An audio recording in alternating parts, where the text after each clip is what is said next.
huge fan, mainly because I've seen you pull calves bigger than myself out of mama cows, and needless to say, I'm impressed from that. You know, you always seem so cool under pressure.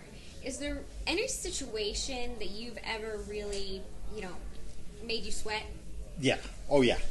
But you never show it because you're supposed to be the expert.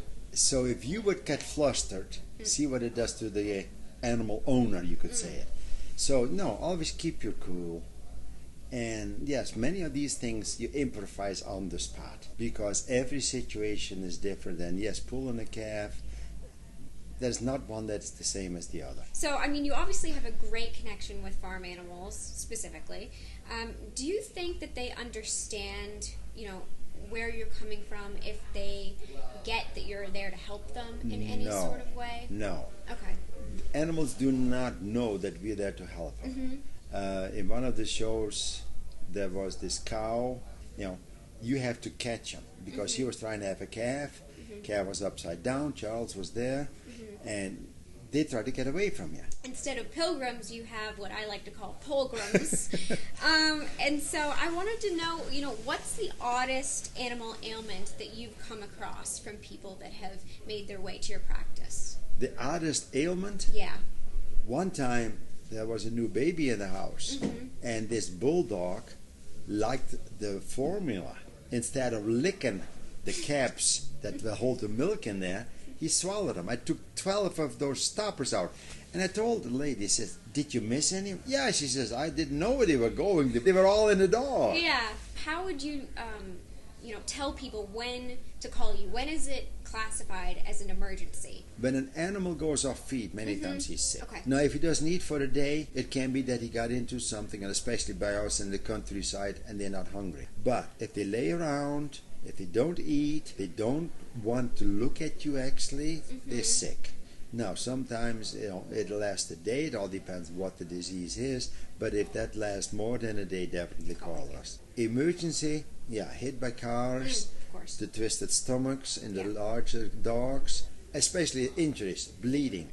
A broken leg is not always an emergency. It all depends how big the doctor. Yes, I leave it many times up to the people, but you can hear in their voice many times, you better come or you're not.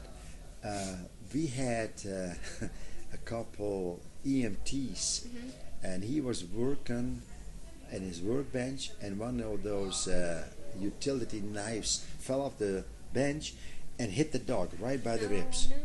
And they called up. He says, Doc, what? We can't stop the bleeding. And they were EMTs. So bring the dog in. And yes, you took a look at the paper towel, look at the bandage they had around it. Yeah, that's too much blood. So dog gets the anesthetic, and the minute it's on the table, the thing comes off, and you just feel the slide right down there. Just cut the whole thing open, find where the blood vessel is that breaks, clamp it off, and sew it up. Well, half an hour they took the dog home, and everything was fine. And those are emergencies that are emergencies. You have to do that right now. So, moving on then, I know that you drive a Back to the Future DeLorean car. Yes, ma'am. Good call, by the way. And so I want to know if you had a chance to go back in time and change anything about your situation and where you are today, would you? No, because I became a veterinarian that I always wanted to be. And the work I have been doing in this area has been so much appreciated by all my clients that, yes, I am very happy. What do you want our viewers to look forward to this coming season?